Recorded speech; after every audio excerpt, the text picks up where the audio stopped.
Les photos des gens en enfance sont très très déterminantes pour analyser les gens en général. Moi, j'adore regarder les photos enfants de certains personnages. Je les regarde. Je vous ai dit, je vous l'ai déjà fait ce sujet-là sur le truc de 50 Cent, même avec Jay-Z là. Moi, moi, j'aime beaucoup plus regarder les photos d'enfants quand ils sont enfants. Et ça dit beaucoup sur eux. Comme vous voyez sur cette photo-là, tu peux voir déjà une personne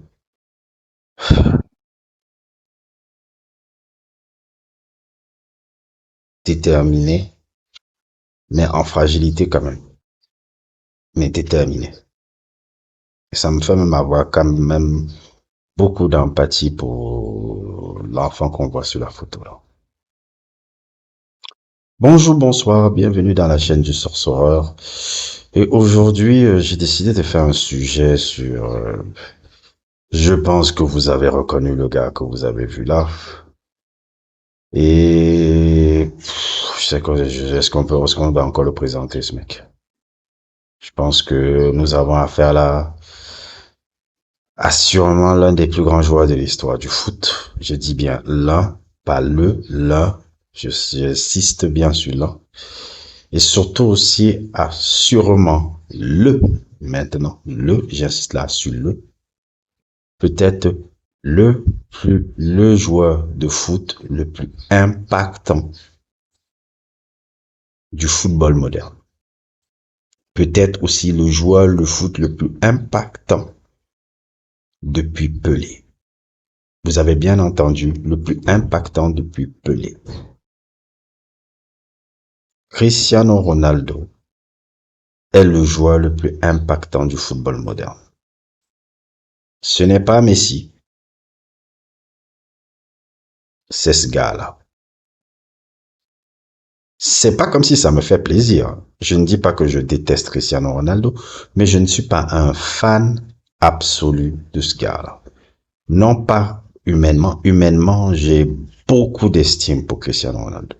Humainement, j'ai beaucoup plus d'estime pour Cristiano Ronaldo que Messi.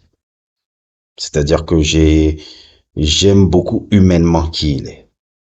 Je trouve pas que c'est forcément un grand homme, mais je trouve que c'est un homme très bien. Moi, je juge le caractère des gens aussi. Hein. De ce que je vois aussi, je juge le caractère.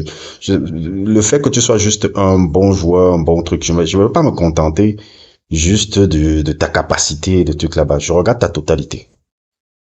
Et je te décris sur ta totalité. Et l'humain, Cristiano Ronaldo est un humain vraiment de bonne facture. C'est pas forcément un grand homme, mais c'est un homme de très bonne facture. C'est un homme aussi qui n'a pas hésité à prendre position sur certaines situations, sur certaines choses très intéressantes que je trouve.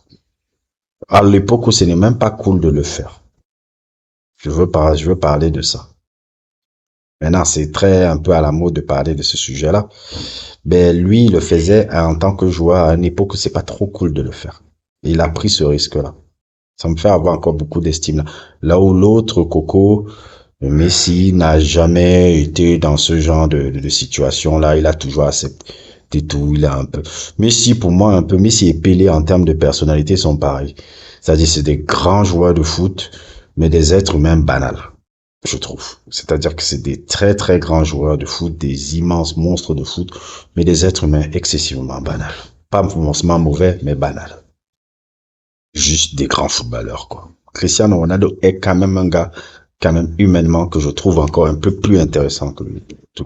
Mais, après avoir dit ça, je dois vous avouer que Cristiano Ronaldo, j'ai aussi beaucoup d'antipathie pour cet individu, pas forcément humainement, mais pour le joueur qu'il est et le sportif qu'il est, parce que quelque part, pour moi, ce mec a détruit le foot. Je dis bien l'enfant que vous voyez là a détruit le football. Pour moi, il est le Drake du football. Cristiano Ronaldo a détruit tous les fondements, en tout cas du foot comme je l'aime. Si le foot est comme il est là maintenant, c'est à cause de lui. Certains trouveront que c'est extraordinaire. Moi, je trouve que c'est dramatique. Et quand je vois l'impact qu'il a, je me dis que ça va de mal en pire et que peut-être ça ne reviendra jamais. Il a changé le foot à jamais, ce mec-là. À jamais. J'ai pas vu quelqu'un impacter le foot comme ça depuis Pelé. Pourquoi je dis ça? C'est-à-dire que Cristiano Ronaldo, je vais pas faire de biographie sur Cristiano Ronaldo, Sporting, tout ça. C'est le match contre Manchester en amical, la carrière, tout ça, c'est du blabla qui ne sert à rien et ça fait des longues biographies. Moi, je vais juste me concentrer sur l'essentiel de ce que je veux discuter sur le gars là. Tous les trucs, il y a beaucoup de gens qui l'ont fait qui sont beaucoup plus compétents que moi pour le faire. Moi, je veux me concentrer juste sur l'élément, sur ça. Cristiano Ronaldo est quelqu'un qui a changé tous les fondements du foot. C'est le foot moderne est né avec ce gars-là. C'est-à-dire que le footballeur moderne, c'est Cristiano. Comment on appelle ça? Dans sa forme,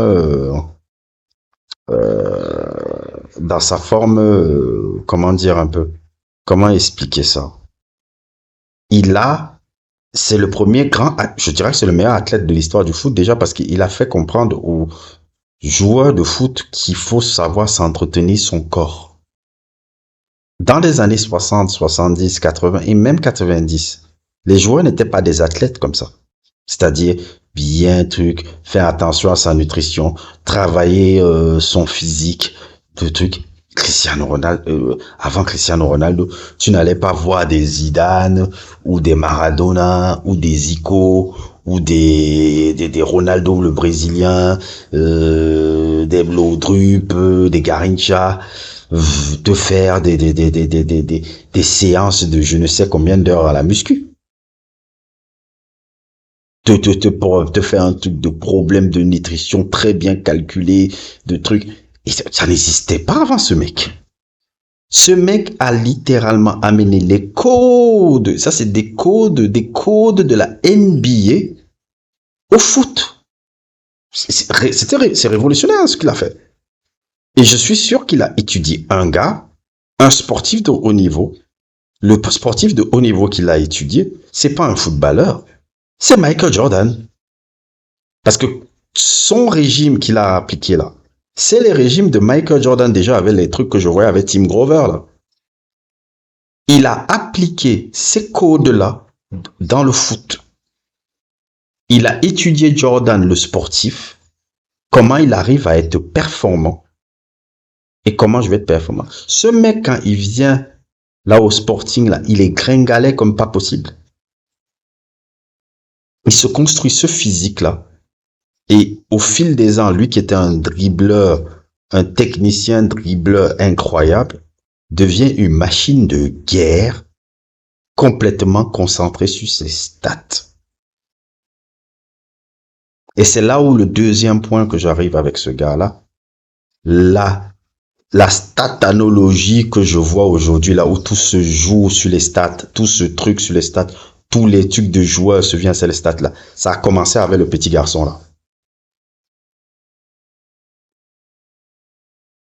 Ça a fucking commencé avec ce fucking garçon qui a NBAisé le foot à un niveau où on est comme à la NBA où tu vois un joueur qui regarde ses stats. J'ai pris combien de rebonds, j'ai fait combien de points et j'ai fait combien de passes.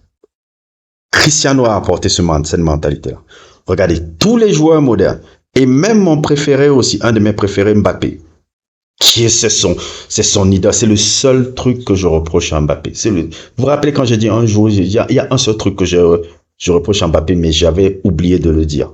C'est le seul truc que je reproche à Mbappé. Dans tout ce qu'il fait, qui est magnifique, le seul truc que je reproche à Mbappé, c'est le moyen qu'il a utilisé pour pouvoir entrer dans la postérité. Il a utilisé la voix de Cristiano. C'est le seul truc que je reproche à Mbappé. C'est d'avoir utilisé les codes du Garci.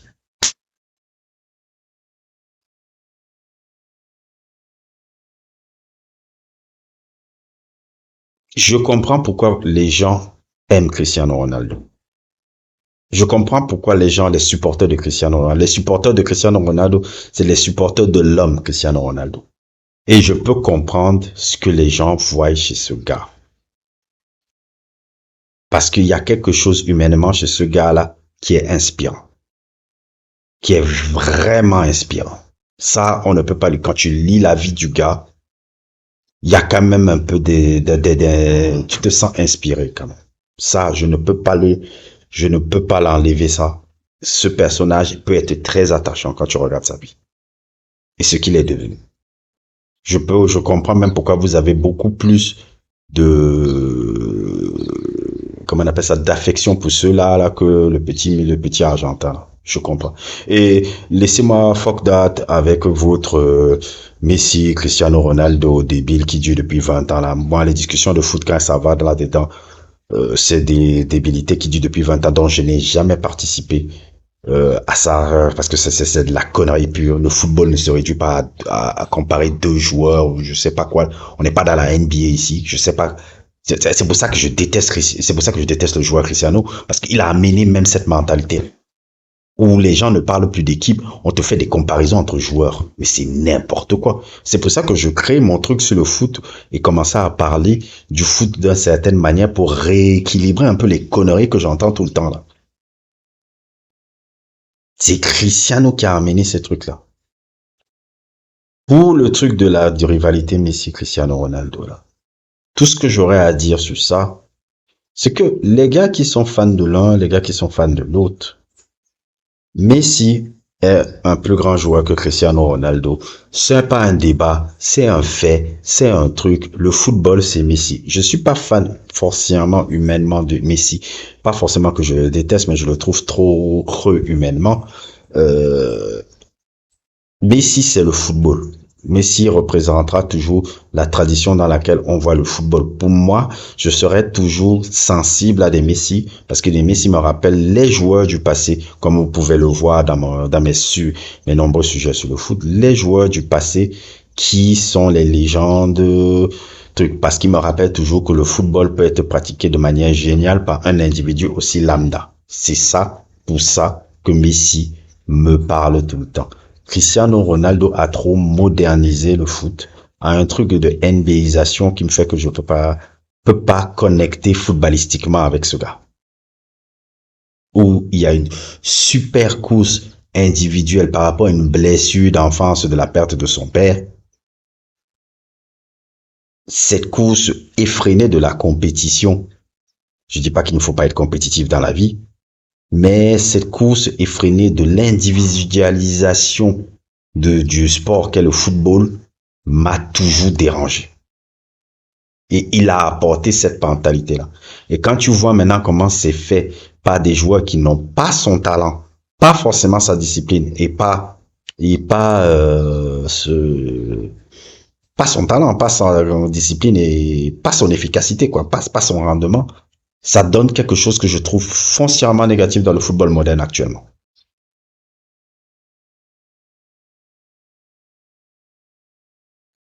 Parce qu'il a cassé quelque chose qui était essentiel dans le foot.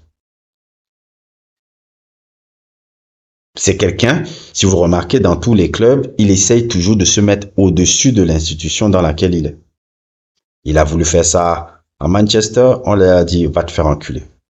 Il a voulu essayer de faire ça au Real Madrid. Les gars du Real Madrid, Florentino Pérez, l'a tendu seulement le bras comme ça là, en disant merci pour tout ce que tu as apporté dans le club, va-t'en. Il a voulu refaire ça à Manchester. Je suis d'accord avec ce que Eric Ten Hag a fait en se comportant avec Cristiano. Il n'y a même pas à me expliquer, oh, Eric Ten Hag a fait n'importe quoi. Il avait raison de A à Z. Aucun fucking joueur, aussi grand qu'il est, n'est au-dessus de l'institution. Je m'en fous de ce que vous voulez me dire là. Si je veux même prendre dans l'histoire, Di Stefano, le plus grand joueur de l'histoire du Real de l'époque, qui pour moi peut-être est toujours le plus grand joueur de l'histoire du Real, est venu devant Santiago Bernabéu. Je ne sais pas si il voulait une revalorisation de salaire ou quelque chose comme ça. Je ne sais plus exactement l'histoire. Il est venu, il s'est présenté devant Santiago Bernabéu, comme ça, il a dit, oui, je veux tatati tatata.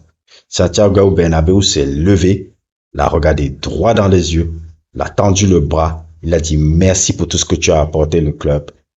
Bon vent. Il est parti comme ça. Santiago Bernabéu n'a pas eu les yeux qui clignent de vie, de mettre sur la porte un joueur comme dit Stefano. Le Real Madrid, c'est dit Stefano. C'est lui qui a écrit les lettres de noblesse. Il a mis, Santiago Bernabéu l'a mis dehors. Après, il est parti, je crois qu'il a fini au Barça à un moment même. L'histoire ne raconte pas trop ça, mais je pense qu'à un moment donné, il a joué au Barça, le gars-là. Pour se venger un peu de ça. Je me trompe pas, hein. Il faut que je regarde encore l'histoire, mais je pense que c'est ça. Aucune institution, aucun joueur ne doit être au-dessus de l'institution. Parce que aussi grand que t'es, aussi grand que ta contribution est à ce sport-là continuera après toi. Tu n'es qu'un passant. Aussi grand que t'es, aussi grand qu'a été ta contribution dans ce sport, aussi grand qu'a été ta contribution dans une institution, tu passes. Les grands joueurs passent, le club reste. Ne m'inventez pas de nouvelles règles dans le foot là. Il y a des règles bien précises dans ce sport là. C'est pas pour rien que ça dure plus de 200 ans. Des grands joueurs, il y en aura. Des mecs plus forts que Cristiano, il y en aura. Ça peut prendre même 50 ans, 50 ans, 60 ans si vous voulez. Mais des mecs plus forts que Cristiano, il y en aura. Il y aura un mec qui va faire battre ces records-là. Même si ça prend le temps que ça voudra. Il y aura un mec qui va faire battre ces records de Ligue des Champions. Battre ce record parce que les records sont faits pour être battus. Qu'importe ce que vous voulez m'expliquer. Eric Ten Hag avait raison de se comporter comme ça avec lui. Il peut aller chez Piers Morgan. Il peut faire tous les conneries qu'il veut. Il avait raison. Vous n'avez pas m'inventé maintenant des sottises, de trucs là, parce que vous récréez de nouvelles règles dans le foot là, je ne sais pas quoi là, et tout là. Non, il avait totalement raison. Donc, Cristiano Ronaldo, pour moi, a complètement impacté le foot à un niveau que je ne comprends pas. Tous les joueurs, même le football féminin, te dit, leur idole, c'est ce mec. Ils ont tout pris sa philosophie, tout le football moderne marche au firmament de ce gars. Mais regardez encore la mentalité du gars. Regardez encore l'impact du gars. Le mec part en Arabie Saoudite. Tu te dis que non, bon, ok, c'est la fin. Il est là-bas en Arabie Saoudite, là. Le monde du foot le suit en Arabie Saoudite. Parce qu'il est parti là-bas.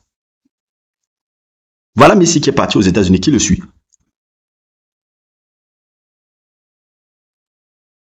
Comme Cristiano Ronaldo est parti en Arabie Saoudite, tout le monde est là-bas maintenant. Ils sont tous là-bas. Ils sont tous là-bas à cause de ce gars. Bon, son impact, moi, je donne les mains. Son impact est absurde. Je n'ai pas vu un impact comme ça dans le foot depuis Pelé. Je ne rigole pas. Il faut que je retourne à Pelé pour voir un mec qui arrivait à façonner le mindset des joueurs comme ça en disant je vais être ce gars, je vais être ce gars, je vais être ce gars. Il y a deux joueurs, pour moi il y a deux joueurs, hein. Il y a trois joueurs qui ont vraiment qui ont eu le plus d'impact dans l'histoire du foot avec toutes mes connaissances que j'ai du foot à mon niveau. Il y en a trois, il y a Pelé, il y a Ronaldo le Brésilien et il y a celui-là. Ronaldo le Brésilien, tous les attaquants qui sont venus après lui ont essayé de l'imiter. Tous les grands attaquants là, je n'ai pas besoin de les citer, vous les connaissez tous, on les a voulu l'imiter. Mais Cristiano Ronaldo, c'est tout le monde du foot actuellement qui a sa philosophie.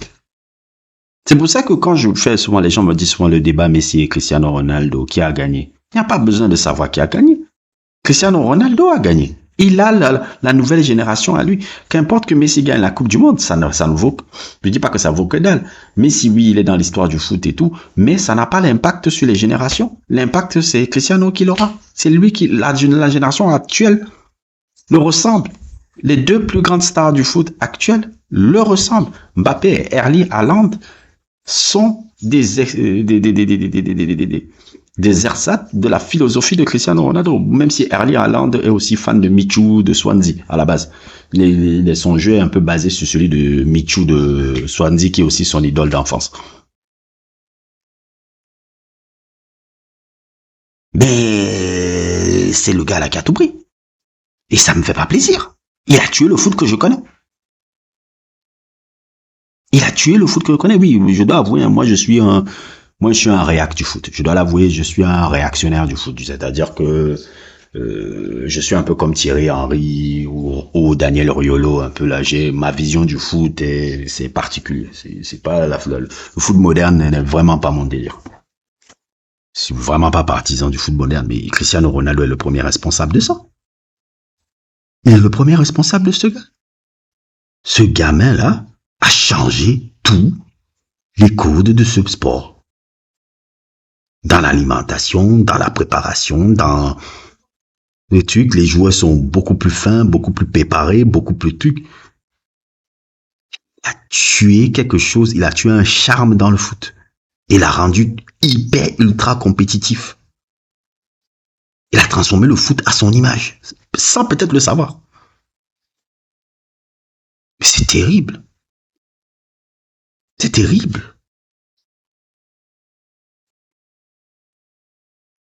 La concurrence Messi, Cristiano Ronaldo, il n'y a pas débat. Le gars qui a gagné, c'est lui.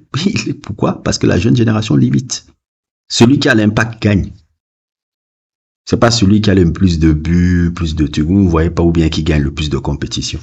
Celui qui a l'impact gagne. Les gens croient que la victoire, c'est souvent... Non, celui qui a l'impact des jeunes, c'est lui qui gagne. Et Cristiano Ronaldo, ma grande déception est celui qui a un peu gagné le duel et tout entre les deux. Et je ferai encore un truc encore qui est assez amusant un peu par rapport à ça. Les gens qui me parlent souvent de... Comment il s'appelle? Que oui, le duel Messi, Cristiano Ronaldo a été un peu une sorte de... Comment dire? A été un peu une sorte... C'est un peu une vision entre Goku et Vegeta. Entre Goku et Vegeta. Vous voyez souvent, il y a souvent ces gens-là qui comparent un peu la rivalité Messi-Cristiano Ronaldo en faisant un peu, en disant que Messi c'est Goku et Cristiano Ronaldo c'est Vegeta. Que c'est un peu la lutte contre le talent inné et le talent individuel et que Cristiano Ronaldo c'est un peu le Vegeta du truc. Laissez-moi vous dire, pour ceux qui ont fait souvent ce genre d'analogie-là, que quand vous faites cette analogie-là, ça veut dire que vous n'avez même pas compris déjà Dragon Ball déjà. Ça, c'est Et si vous voulez avoir des belles analyses sur le truc de Dragon Ball, n'hésitez pas à regarder les 2 sujets que j'ai fait sur Dragon Ball. J'en ai fait les 3 sujets que j'ai fait sur Dragon Ball. Dans l'autre géniale chaîne que j'ai qui s'appelle La Séance du Sorcereur, vous pouvez le voir en description. Je vous le mettrai en description. Et comme vous le voyez aussi sur, comment on appelle ça, sur l'écran là, j'ai fait des sujets qui traitent bien de Dragon Ball. Sur ça. Qu'est-ce que je disais? Oui, pour les gens qui ont fait cette analyse un peu, que je trouve un peu bancale, c'est que, déjà, vous n'avez vraiment pas compris déjà Dragon Ball, déjà. C'est-à-dire que, comparer la rivalité Messi-Cristiano Ronaldo à la rivalité Goku et Vegeta, c'est n'avoir même pas déjà, compris le Dragon Ball et la véritable essence de la rivalité de Goku et Vegeta. Je vais faire un aparté un peu pour ce truc-là, qui est un aparté un peu manga, même si c'est un truc-là, parce que ça me tient à cœur de le placer quand même. Dans le truc que vous faites là, Goku, Vegeta, Messi, Cristiano Ronaldo, c'est tellement erroné, c'est tellement bidon, et c'est tellement à côté de la plaque. Tellement à côté de la plaque que vous n'avez, mais alors, excusez-moi d'être vraiment un peu dur, mais là, vous n'avez vraiment rien compris, les gens qui font ça. Dans le truc Goku et Vegeta, là, cette rivalité-là, que vous voyez dans Dragon Ball, là, le talent, ce n'est pas Goku. Le talent, c'est Vegeta. Vous n'avez vraiment pas compris l'essence de l'œuvre de Toriyama. Le talent, c'est Vegeta. Vegeta représente déjà la classe bourgeoise Saiyan. Depuis petit, vous voyez là l'histoire de Badak, on vous dit qu'il surclassait les autres. Il surclassait les autres. Vous voyez là, il surclasse les autres. On le destinait à être lui le super guerrier. Maintenant, vous vous dites, mais non, Vegeta, il bosse, il voulait pour attraper. Goku était tellement faible. Goku n'a pas de talent. Goku est trop faible à la base. Il est tellement faible qu'on l'envoie dans la planète Terre parce qu'on se dit que peut-être là-bas, il pourra être un conquérant. Parce qu'il est trop faible pour un Saiyan. Le Goku est l'incarnation même de la faiblesse innée. C'est ça l'histoire entre les deux. Et quand on voit le premier combat là, et tout, c'est vraiment un combat de classe d'écart. Goku affronte son supérieur qui est Vegeta. C'est pour ça que le plan est déjà placé là. Je l'ai expliqué sur mon sujet. Qu'est-ce qui fait la différence entre ces deux-là de Goku et Vegeta? C'est que Goku est ouvert d'esprit là où Vegeta ne l'est pas. Goku apprend des autres.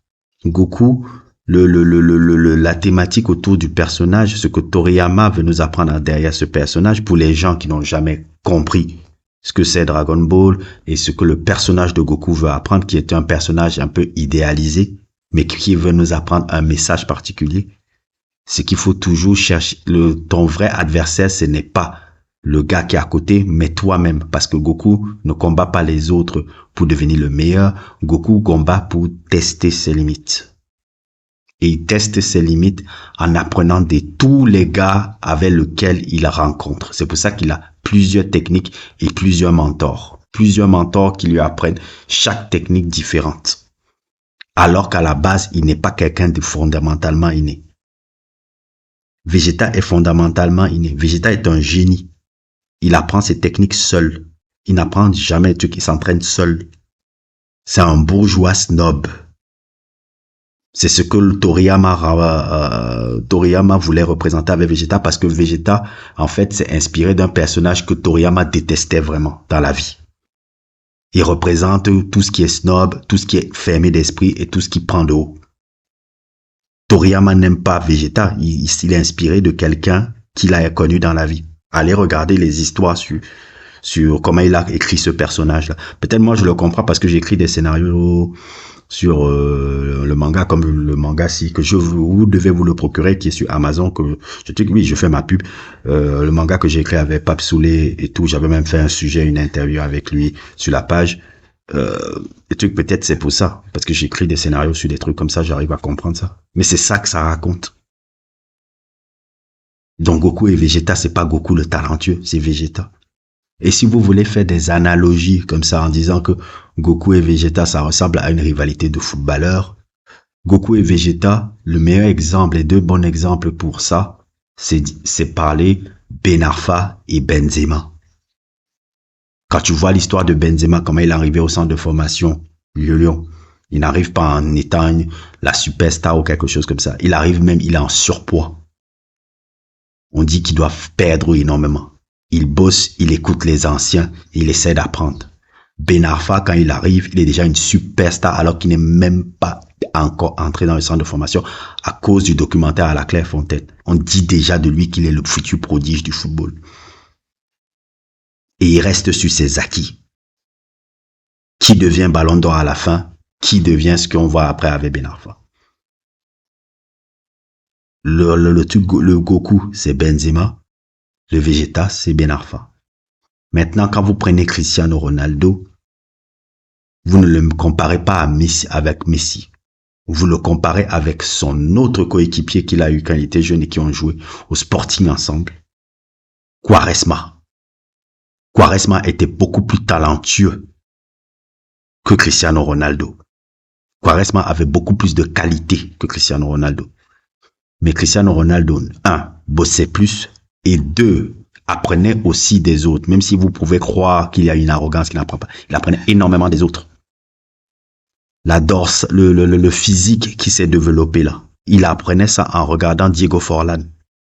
C'est Diego Forlán qui, en posant les questions à Diego Forlán, comment il a développé peu sa dorsale là, qui veut développer la main, qui posait des questions à Diego Forlán. son sens du but, même s'il avait beaucoup de problèmes à l'entraînement avec lui, il a appris à regarder Van Nistelrooy. Ses déplacements que vous voyez qu'il utilise jusqu'à maintenant. Il a regardé Van Nistelrooy beaucoup, son coéquipier. Ses coups francs, il regardait Pirlo et Juninho. Il apprenait des autres. Et c'est pour ça qu'il a accéléré comme ça. Cristiano Ronaldo est un Goku. Quaresma est un végétal qui est pendant toute sa carrière et toute sa carrière est resté toujours sur ses acquis. Parce qu'il ne voulait jamais apprendre les autres parce qu'il disait je suis talentueux. Donc quand vous faites un peu vos analogies déjà bidons que j'entends souvent Goku, végétal, c'est que vous ne comprenez même pas déjà le manga que vous avez vu, que vous avez regardé et que vous ne comprenez même pas les joueurs que vous supportez. Parce que vous n'essayez pas d'étudier qui ils sont. Vous y regardez seulement leur performance. Vous vivez par procuration par rapport à leur performance en espérant que dans la vie, vous pourrez être comme eux, au lieu d'étudier vraiment qui ils sont dans leur essence. C'est pour ça que ça donne toujours des comparaisons bidons, Goku, Vegeta, c'est Messi, Cristiano Ronaldo, des conneries comme je n'ai jamais entendu. Là. Bref, c'était mon truc. Donc Cristiano Ronaldo a impacté le foot comme jamais. Et je ne sais pas si un jour le foot reviendra à l'essence de ce que je crois. C'est-à-dire l'essence un peu du foot, un peu où le football n'est pas basé sur une individualité, mais sur un collectif. Et le collectif sert à l'individualité. Pas l'individualité. L'individualité sert le collectif, pas le collectif qui sert à l'individualité, comme ce monsieur a implémenté dans le foot moderne. Je ne sais pas. Je ne pense que il a tué à tout jamais ça. Mais bon, il est quand même dans l'histoire du foot. Et je peux comprendre pourquoi vous avez de comment on appelle ça, de l'empathie pour un gars comme ça. Il est inspirant. Je peux comprendre. Il est même inspirant dans la vie. Je peux comprendre. Si quelqu'un me dit que Cristiano Ronaldo est le meilleur joueur de tous les temps, je vais pas le blâmer. Je peux comprendre. Même si dans ma tête, c'est un peu une hérésie, parce que pour moi, ce gars-là n'est pas plus grand que Pelé. Il n'est pas plus grand que Maradona. Et Messi est plus grand que lui.